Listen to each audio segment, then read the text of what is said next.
1 Samuel 25. Now Samuel died, and all Israel assembled and mourned for him, and they buried him in his house at Ramah. Then David rose and went down to the wilderness of Paran. And there was a man in Maon, whose business was in Carmel. The man was very rich. He had 3,000 sheep and 1,000 goats. He was shearing his sheep in Carmel. Now the name of the man was Nabal, and the name of his wife Abigail. The woman was discerning and beautiful, but the man was harsh and badly behaved. He was a Calebite. David heard in the wilderness that Nabal was shearing his sheep. So David sent 10 young men, and David said to the young men, "Go up to Carmel, and go to Nabal and greet him in my name, and thus you shall greet him. Peace be to you, and peace be to your house, and peace be to all that you have. I hear that you have shearers. Now your shepherds have been with us, and we did them no harm, and they missed nothing all the time they were in Carmel. Ask your young men, and they will tell you. Therefore, let my young men find favor in your eyes, for we come on a feast day. Please, give whatever you have at hand to your servants, and to your son David." When David's young men came, they said all this to Nabal in the name of David, and then they waited. And Nabal answered David's servants, "Who is David? Who is the son of Jesse? There are many servants these days who are breaking away from their masters. Shall I take my bread and my water and my meat that I have killed for my shearers and give it to men who come from I do not know where?" So David's young men turned away and came back and told him all this. And David said to his men, "Every man strap on his sword."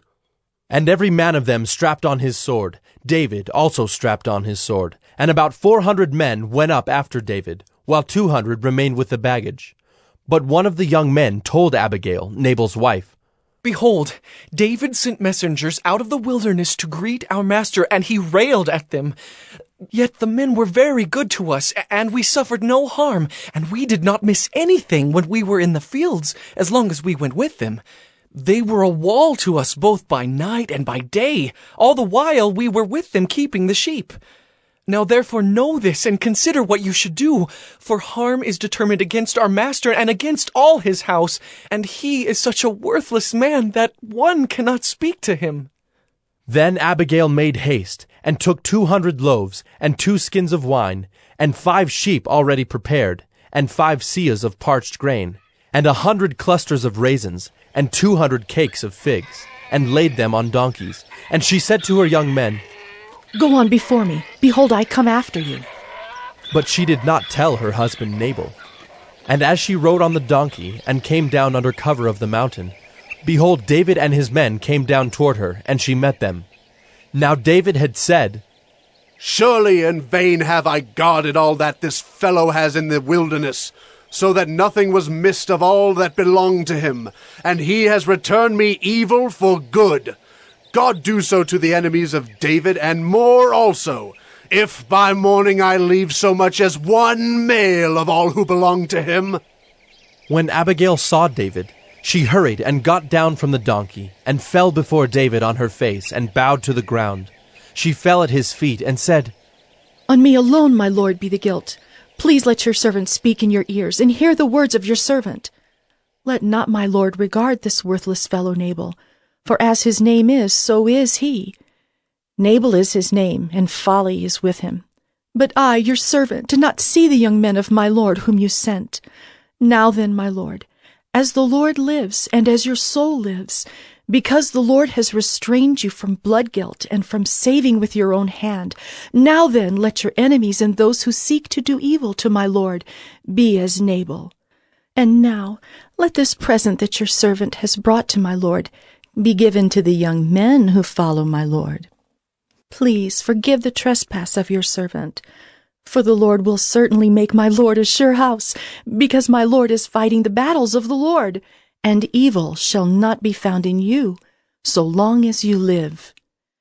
If men rise up to pursue you and to seek your life, the life of my lord shall be bound in the bundle of the living, in the care of the Lord your God.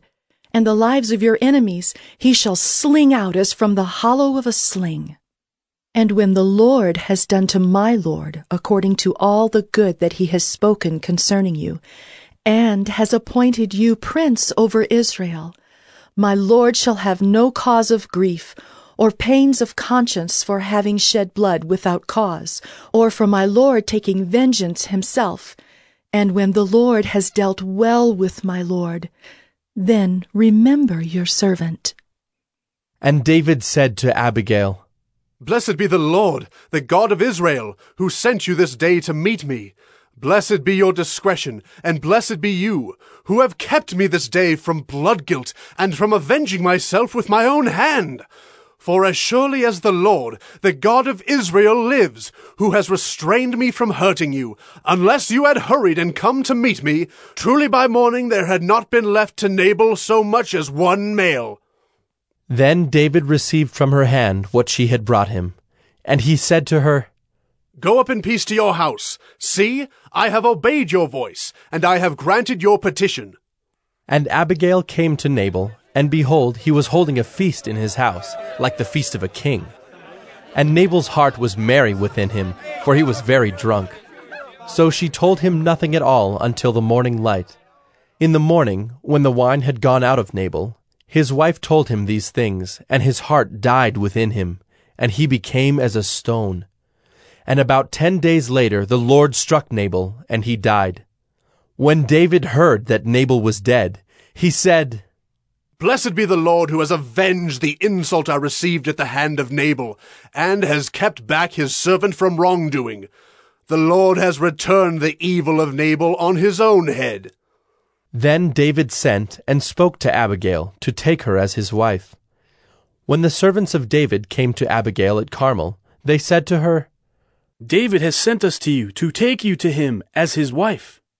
And she rose and bowed with her face to the ground, and said, Behold, your handmaid is a servant to wash the feet of the servants of my Lord.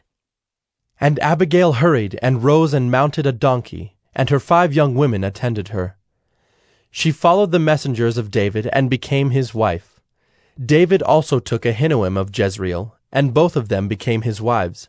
Saul had given Michal his daughter, David's wife, to Paltai the son of Laish, who was of Gallim.